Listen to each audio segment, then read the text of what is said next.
사도신경으로 신앙 고백하시겠습니다. 나는 전능하신 아버지 하나님 천지의 창조주를 믿습니다. 나는 그의 유일하신 아들 우리 주 예수 그리스도를 믿습니다.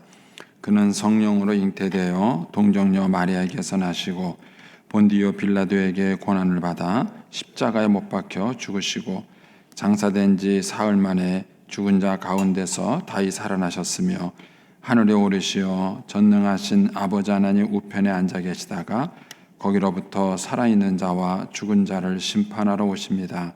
나는 성령을 믿으며 거룩한 공교회와 성도의 교제와 죄를 용서받는 것과 몸의 부활과 영생을 믿습니다. 아멘. 찬송가 380장 찬송 하나님께 드리겠습니다. 380장입니다.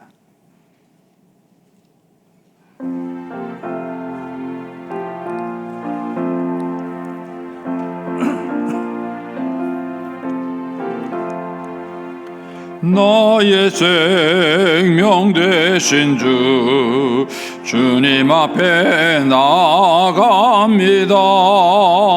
주의 흘린 보혈로 정케하사 받아주소서. 날마다 주를 찬송하겠네. 주의 사랑 줄로서 나를 굳게 잡아매소서. 괴로운 세상 지낼 때 나를 인도하여 주소서. 주를 믿고 나가면 나의 길을 잃지 않겠네. 날마다 주를 찬송하겠네. 주의 사랑 줄로서 나를 굳게 잡아매소서. 세상 살아갈 때에 주를 더욱 사랑합니다. 밝고 빛난 천국에 나의 영혼 들어가겠네. 날마다 주를 찬송하겠네. 주의 사랑 줄로서 나를 굳게 잡아매소서.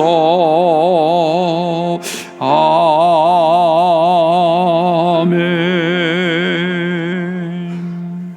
기도하겠습니다. 좋으신 아버지 하나님, 은혜를 감사합니다. 지난 간밤에도 저희들을 눈동자같이 지켜주시고 주님 품 안에서 편히 쉬게 하셨다가 이 새벽에도 저희들을 주 앞에 불러주심을 감사합니다. 오늘도 저희들에게 새날 주시고 또 생명 주시고 건강 주셨는데 이 한날도 주님과 더불어 동행하게 하시고 주를 기쁘시게 하는 한날 되게 하여 주옵소서. 이 새벽에도 주님을 사모하오니 말씀과 기도 가운데 저희들을 만나주시며 주의 성령으로 충만케 하여 주옵소서. 주님께 감사의 예물을 올려드립니다. 추수감사의 예물 또 1,000번째 11조 선교 구제헌금을 주님께 드립니다. 하나님 아버지, 믿음으로 순종으로 감사로 드리는 예물을 주님께서 기뻐 받으시며 약속하신 하늘의 복과 땅의 복으로 충만하게 채워 주시옵소서. 주의 은혜로 종의 가정들을 형통케 해주시며 그 자녀들을 축복하여 주시옵소서. 예수님의 이름으로 축복하며 기도하옵나이다. 아멘. 오늘 아침 말씀은 욥기 30장 16절에서 31절까지 말씀입니다. 욥기 30장 16절에서 31절까지 말씀입니다. 같이 봉독하겠습니다. 이제는 내 생명이 내 속에서 녹으니 환난 날이 나를 사로잡음이라. 밤이 되면 내 뼈가 쑤시니 나의 아픔이 쉬지 아니하는구나. 그가 큰 능력으로 나의 옷을 떨쳐버리시며 나의 옷깃처럼 나를 휘어 잡으시는구나. 하나님이 나를 진흙 가운데 던지셨고 나를 티끌과 재 같게 하셨구나. 내가 주께 부르짖으나 주께서 대답하지 아니하시오며 내가 섰사오나 주께서 나를 돌아보지 아니하시나이다. 주께서 돌이켜 내게 잔혹하게 하시고 힘있는 손으로 나를 대적하시나이다. 나를 바람 위에 들여 불려가게 하시며 무서운 힘으로 나를 던져 버리시나이다. 내가 아나이다. 주께서 나를 죽게 하사 모든 생물을 위하여 정한 집으로 돌려 보내시리이다. 그러나 사람이 넘어질 때에 어찌 손을 펴지 아니하며 재앙을 당할 때에 어찌 도움을 부르짖지 아니하리이까. 고생의 나를 보내는 자를 위하여 내가 울지 아니하였는가. 빈궁한 자를 위하여 내 마음이 근심하지 아니하였던가. 내가 복을 바랐더니 화가 왔고 광명을 기다렸더니 흑암이 왔구나. 내 마음이 들끓어 고요함이 없구나. 환난 날이 내게 임하였구나. 나는 햇볕에 쬐지 않고도 검어진 피부를 가지고 걸으며 회중 가운데 서서 도움을 부르짖고 있느니라. 나는 이리의 형제요 타조의 벗이로구나. 나를 덮고 있는 피부는 검어졌고 내 뼈는 열기로 말미암아 탔구나. 내 수금은 통곡이 되었고 내 피리는 애곡이 되었구나. 아멘. 이 새벽에도 주의 은혜와 축복이 함께 하시기를 축원합니다. 욥기 30장에 이제 계속해서 욥이 지금 자기가 현재 겪고 있는 이제 고난, 고통에 대해서 이제 계속 노래하고 있습니다. 16절에서 23절까지에서는 욥이 이제 자기가 당하고 있는 고난을 얘기하면서 하나님이 자기를 대적하고 있다 이렇게 생각을 하고 있어요. 왜냐하면은 하나님은 절대 주권자이시고 자기의 모든 삶이 하나님이 주권하에 있다는 그런 굳은 믿음을 욥은 가지고 있어요. 그렇다면은 자기에게 당하고 있는 여러 가지 많은 일들이 하나님의 허락이 없이는 되지 않는다는 사실을 욥은 알고 있는 것입니다. 그런데 그런 당하고 있는 현실이 너무 고통스럽고 어려우니까 욥은 그것을 가리켜서 하나님이 자기를 대적하고 있다 이렇게 이제 생각을 하는 거죠. 그래서 이제 23절까지는 이제 그런 내용이고요. 24절에서 이제 31절까지는 이렇게 하나님이 자기를 대적하고 있기 때문에 자기가 겪고 있는 신체적, 정신적 고통에 대해서 이제 좀 더 구체적으로 얘기하고 있는 내용이 이제 오늘 31절까지 내용입니다. 본문의 내용을 조금 더 이제 살펴보시면 16절에 가시면 이제는 내 생명이 내 속에 녹으며, 그러니까 이제는이라는 얘기는 이제 그 29장에 나오는 과거의 영광과 비교해 보는 거죠. 과거에는 하나님의 축복 속에 화려한 영광이 있었는데 이제는 하고 이제 얘기를 하는 겁니다. 30장에서 계속 반복되는 이제 표현입니다. 그래서 이제는 내 생명이 내 속에서 녹으며 환난 날이 나를 사로잡았다. 그러니까 생명이 녹는 게 뭘까요? 예, 참 어렵죠. 예, 근데 생명이 자기 안에 녹고 있다고 생각했고 환난이 자기를 꽉 붙잡고 있다고 욥은 고백을 하는 것입니다. 그래서 17절에 보면은 밤이 되면 내 뼈가 쑤시니 그랬습니다. 이게 환우들, 그러니까 아프신 분들이 제일 힘든 게 밤이라 그래요. 그리고 밤이 그렇게 길다 그래요. 밤이. 고난 당하는 사람은 다 밤이 어려워요. 예, 밤이 어렵고 또 이제 밤에는 또 아파도 뭐 병원을 간다든지 이러기도 어렵고 누구한테 찾아가는 것도 어렵고 남들 다 자는 시간인데 그 시간에 아프다는 것이 굉장히 고통이죠. 그러니까 이제 욥이 이제 그 고통을 얘기합니다. 밤이 되면 내 뼈가 쑤시고 낮에는 안 아팠을까요? 낮에도 아팠죠. 근데 밤이 되니까 더한 거죠. 그리고 나의 아픔이 쉬지 않는다. 이 두 가지 고통. 밤마다 아프고 그 고통이 끊이지 않는다는 거예요. 쉬지 않는다는 거예요. 저야 뭐 남자라서 출산을 하지 않아서 잘 모르지만 출산하시는 여성분들 얘기 들어보면은 그런 얘기를 해요. 그 진통이 계속 오면은 죽을 것 같대요. 근데 그 진통이 오다가 중간에 멈출 때가 있다잖아요. 또 재밌는 거는 멈출 때 잠든대요. 그러니까 이 사람이 중간중간에 그 쉬는 타임이 있어야 돼요. 쉬는 타임이 있어야 되는데 욥이 말하는 이 어려운 고통은 내게 아픔이 있는데 쉬지 않는 거예요. 밤이고 낮이고 쉬지 않는 것입니다. 그러니까 이제 욥이 당하는 고통이 너무 크다는 것을 알 수 있죠. 그러면서 이제 욥이 하나님이 자기를 버렸다고 표현하는 것이죠. 19절에 가시면 하나님이 나를 진흙 가운데 던지셨다, 이런 표현이 나오죠. 그 앞에 19절도 그가라는 표현이 나오는데 그가가 바로 이제 하나님을 말하는 거예요. 하나님이 큰 능력으로 자기를 떨쳐 버렸다, 이렇게 얘기하는 거죠. 하나님이 자기한테 고난을 준다고 생각하는 겁니다. 그리고 이제 21절에 가면은 주께서 돌이켜 내게 잔혹하게 하셨다. 그러니까 욥이 지금 자기가 당하고 있는 고난을 하나님이 자기를 버렸다, 이렇게 욥이 지금 생각을 하는 것입니다. 그러면서 23절에 가면은 내가 아나이다, 주께서 나를 죽게 하사, 주께서 나를 죽게 했다. 그러니까 이제 이런 것이 욥이 굉장히 힘든 거죠. 그러니까 이제 자기가 고난과 어려움을 당하고 있는데 유일하게 믿고 의지했던 그 하나님이 자기를 버렸다라고 생각하는 고통이 욥에게는 가장 큰 고통이 되는 것입니다. 그러면서 이제 24절에 그러나 사람이 넘어질 때에 어찌 손을 펴지 아니하며 재앙을 당할 때에 어찌 도움을 부르짖지 아니하는가. 그 사람이 어려움을 당하면은 도움을 구하는 것은 당연한 거죠. 그래서 이제 물에 빠지면 뭐 살려주세요 하고 뭐 소리치는 것은 당연하다는 거죠. 자기도 이런 고통 속에서 하나님께 도움을 구하고 사람들에게 도움을 구하는 것은 당연하다는 거예요. 그런데 문제는 25절에 가면 내가 고생의 나를 보내는지를 위하여 내가 울지 아니하였는가, 빈궁한 자를 위하여 내 마음이 근심하지 아니하였는가. 그러니까 자기는 고생한 사람이나 빈궁한 자를 보면은 다 자기가 울어주고 근심해주고 자기는 그들을 도왔다는 거예요.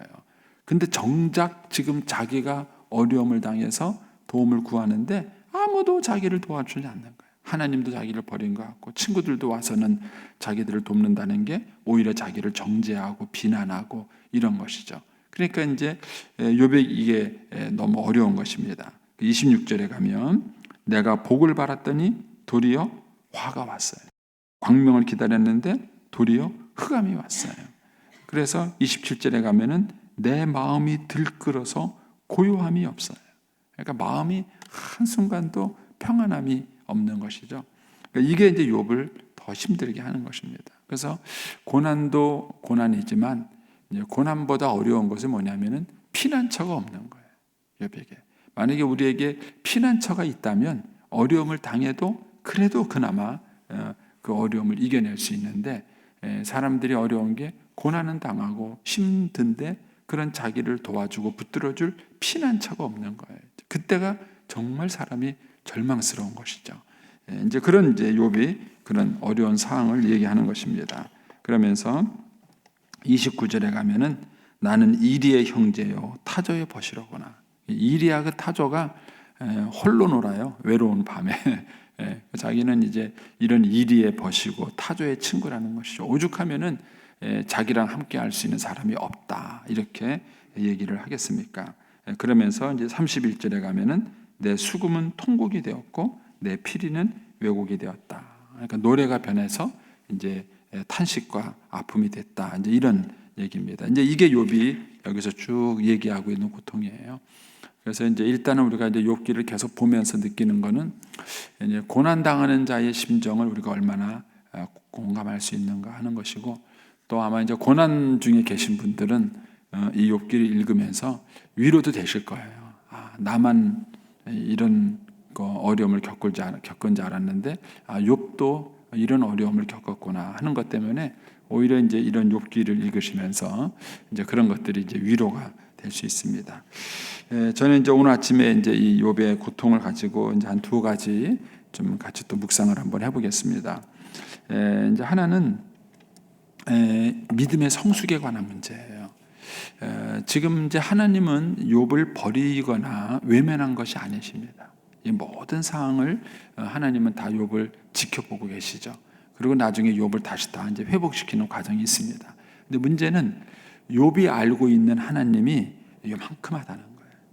그러니까 욥은 지금 하나님에 대한 믿음이 흔들리진 않아요. 하나님을 굳게 믿고 있고 그 하나님의 주권과 은혜도 절대 흔들리지 않습니다. 그 믿음은 가지고 있어요. 그런데 자기가 알고 있는 하나님에 관한 지식만 가지고는 지금 자기가 고난당하고 있는 현실을 설명할 수가 없는 거예요. 이게 욥이 겪고 있는 가장 큰 고통이에요. 육체적 고통이 있고 정신적 고통이 있는데 가장 큰 고통이 영적인 고통인 거예요. 그러니까 자기가 왜 이렇게 고통과 어려움이 있는지를 좀 알 수 있으면 좋겠는데 그게 도대체 이해가 안 되는 거죠. 그러니까는 하나님이 자기를 버렸다고 생각을 하는 거예요.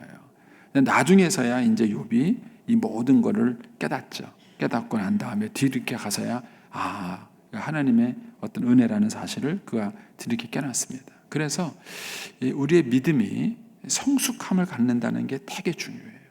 그러니까는 하나님을 믿는다는 것만 갖고 안 됩니다. 그 믿음이 성숙을 해야 되는 거예요. 우리 부모님들이 자녀들에게 신앙을 교육시킬 때 이 성숙이라는 개념을 갖고 있지 않아요. 그러니까는 너 교회 갔니 안 갔니? 너 주일날 교회 갔어 안 갔어? 너 예배 드렸어 안 드렸어? 너 하나님께 헌금했어 안 했어? 이것만 따지는 거예요. 그러니까 주일날 교회만 가는 것 가지고는 부족해요. 왜냐하면 하나님께 대한 믿음이 더 깊어지고 하나님에 대한 그 지식이 더 성장할수록 우리의 신앙과 삶의 많은 문제들이 해결될 수 있어요. 그런데 그 하나님에 관한 지식이 작기 때문에 그것이 내가 지금 겪고 있는 여러 가지 시련과 어려움들을 설명할 수 없는 어려움들이 있게 되는 것입니다. 이제 우리가 이제 대표적인 경우로 이제 사도 바울을 보면 사도 바울이 가시 때문에 힘들어했잖아요. 그래서 그것 때문에 사람들에게 멸시도 받고 또 하나님께 기도도 했었습니다. 그런데 궁극적으로 사도 바울의 가시는 없어지지 않았어요. 계속 죽을 때까지 사도 바울의 가시는 있었습니다. 근데 사도 바울이 중간에 달라졌어요. 그게 뭐냐면 깨달았어요. 그 가시가 주는 의미를 욥이 깨달았어요. 그럼 바울이 깨달았어요. 그 가시가 주는 의미를. 그러고 나니까 가시가 더 이상 가시가 아니에요. 그 가시는 그대로 있는데 행복한 거예요. 저도 마찬가지고 여러분들도 마찬가지인데 저도 이제 제가 하나님을 잘 몰랐을 때에는 청소년기 때 하나님을 믿으면서도 가정 문제라든가 내 외모 문제라든가 이런 여러 가지 현실적인 문제들이 그렇게 고통스러웠어요. 그게 힘들고 어려웠었죠. 근데 이제 시간이 지나면서 저도 성숙하고 하나님에 대한 지식과 이런 것들이 더 성장하고 나니까 제가 성장한 과정 환경에 대해서 저는 불만이 없어요. 불만이 없습니다. 오히려 하나님께서 저를 목회자로서의 사명의 길을 가도록 하기 위해서 정말 좋은 시간들을 나한테 주셨구나 그런 생각이 들어요. 외모에 대해서도 불만이 없어요. 제가 현빈처럼 요즘 애들 BTS처럼 잘 생기면은요 아마 이제 들끓는 여자들 때문에 목회하기 어려울지도 모르겠어요. 그런데 저는 하나님이 제가 사역할 수 있는 적당한 그런 외모를 주신 거라고 생각해요. 그러니까는 이런 것들에 대해서 깨달음이 있으면 과거에는 그것이 무거운 짐이 되고 힘이 됐던 것들이 그것이 무거운 짐과 힘이 아니라 오히려 축복이 되는 것입니다. 이게 성숙이에요, 성숙. 그래서 우리가 자녀들이 믿음을 갖는 것에서 끝나는 것이 아니라 그 믿음이 성숙하는 자리까지 가야 돼요. 하나님을 단순히 아는 데서 끝나는 것이 아니라 그 하나님과 아주 친밀하게 동행을 해야 돼요. 가까이 동행을 해야 돼요. 이런 개념이 우리 한국교회 신자들한테는 약해요. 그래서 단순히 하나님을 믿는 자리에 가운데 가는 것이 아니라 하나님을 더 아는 자리 가운데 가야 되고 단순히 하나님을 아는 데 끝나는 것이 아니라 그 하나님과 더불어 친밀하게 동행하는 삶을 배우셔야 됩니다. 그리고 우리의 자녀들의 믿음이 그렇게 성숙하는 과정을 거쳐야 됩니다. 그래서 내 자녀가 지금 믿음의 상태가 어디에 있는가 하는 것들을 부모님이 영적으로 진단할 수 있어야 되고 그 아이의 믿음이 계속 성장할 수 있어야 됩니다. 그래야 그 믿음을 가지고 신앙과 삶이 일치되는 삶을 살아갈 수 있는 거예요. 그렇지 않으면 믿음과 삶이 조화가 되지 않기 때문에 여러 가지 그 삶의 모순과 어려움들을 그가 겪게 되는 것입니다. 이런 면에서 신앙이라는 것은 단순히 믿음만 가지고 있어야 될 것이 아니라 그 믿음의 성숙함과 성장이 있어야 된다는 것입니다. 그러기 위해서 주어진 것이 성경책이에요. 여러분, 성경책은 불신자들에게 주어진 책이 아닙니다. 성경책은 신자에게 주어진 책이에요. 신자에게. 그리고 그 신자의 믿음을 더욱더 성숙하고 견고하게 하기 위해서 주어진 것이 성경책인 것입니다. 그래서 저와 여러분이 성경을 부지런히 보시고 그 성경 속에서 주시는 하나님의 은혜들을 경험해야 합니다. 나중에 이제 기회가 되면 또 이제 차분히 보겠지만은 그 신약 교회에 나오는 뭐 고린도, 빌립보, 에베소서 이런 여러 가지 많은 교회들이 각각에 다 문제가 있었어요.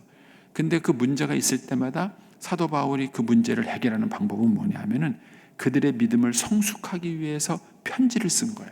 그게 성경에 기록된 에베소서, 빌립보서, 고린도전서, 후서 이거예요. 그러니까는 그들이 현실적으로 당면하고 있는 문제들을 해결할 수 있는 방법은 뭔가? 그들이 미처 놓쳤거나 잊어버리고 있는 그런 것들을 깨우쳐주고 가르쳐줌으로써 그 믿음이 성숙하는 거예요. 그 믿음이 성숙하는 길만이 그들의 갈등과 어려움을 해결할 수 있는 유일한 방법이다 하는 것입니다. 지금도 마찬가지예요. 지금도 우리가 자녀들의 문제를 해결해 주는 것은 겉볼 때는 돈 문제인 것 같고 겉볼 때는 무슨 뭐 사람들의 갈등 문제인 것 같고 그렇지만은 그러나 가장 궁극적인 것은 본인이 성숙하지 않아서 그래요. 우리도 그렇잖아요. 지난 날을 돌이켜 보면은 그때 왜 내가 그런 문제를 가지고 남편하고 그렇게 싸웠는지 모르겠다고.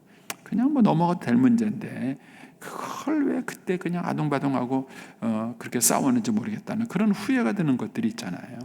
그만큼 성숙했기 때문에 그런 것입니다. 그래서 결국 우리의 삶의 문제는 돈의 문제도 아니고 사람의 문제도 아니에요. 사실은 본인이 얼마나 영적으로 성숙함의 문제인가. 본인이 영적으로 성숙하면은 문제가 안 되는 것들이고 또 본인이 영적으로 성숙하면은 아무것도 안 될 건데 그 성숙함이 없기 때문에 생기는 문제들이다. 그래서 이 성숙함에 대해서 여러분들이 한번 좀 관심을 가지셔야 됩니다.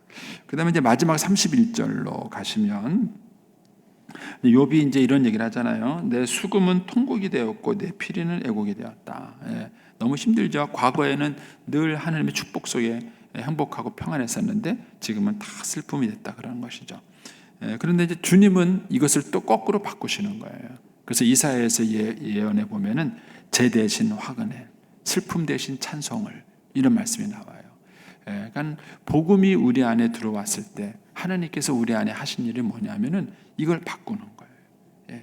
죄를 뒤집어 쓰고 있던 사람에게 화관을 씌워주고 슬픔을 갖고 있는 사람들에게 기쁨의 평강을 심어주고 마음속에 평강이 없는 사람들에게 주님의 평강을 우리에게 주시는 것이 그것이 복음인 것입니다. 그래서 저와 여러분을 향한 하나님의 궁극적인 뜻은 뭐냐면은 생명을 얻되 더 풍성하게 얻는 것입니다. 그러니까 이 믿음을 흔들리시면 안 돼요. 만약에 이 믿음이 흔들린다면 여러분들이 다시 말씀을 배우셔야 합니다. 다시 말씀을 배우셔야 합니다. 그래서 나를 향하신 하나님의 뜻은 뭐냐? 그것은 내가 생명을 얻되 더 풍성하게 얻는 것 하나님의 뜻이 어느 정도 그걸 하나님이 원하시는가? 어느 정도 하나님이 그걸 갈망하시는가? 하나님이 그 모든 하늘의 부귀영화를 버리고 이 땅에 내려오실 만큼 강렬하시고요. 그 예수님이 나를 위해서 죽으실 만큼 강렬하신 거예요. 이걸 여러분들이 느끼시는가 하는 것입니다.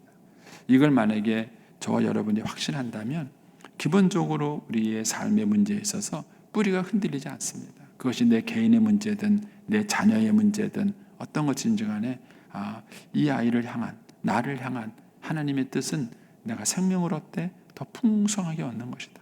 하나님은 내게 제 대신 화관을 씌워주는 것이고 그리고 슬픔 대신에 찬송을 부르게 하는 것이 나를 향하신 하나님의 계획이고 뜻이다 하는 것입니다. 이 부분에 대해서 어느 정도 여러분들이 확신하느냐는 거예요. 이것을 확신하고 가면 여러 가지 그 사건과 그 환경들을 대하는 방식이 달라집니다. 그 방식이 달라지는 거예요.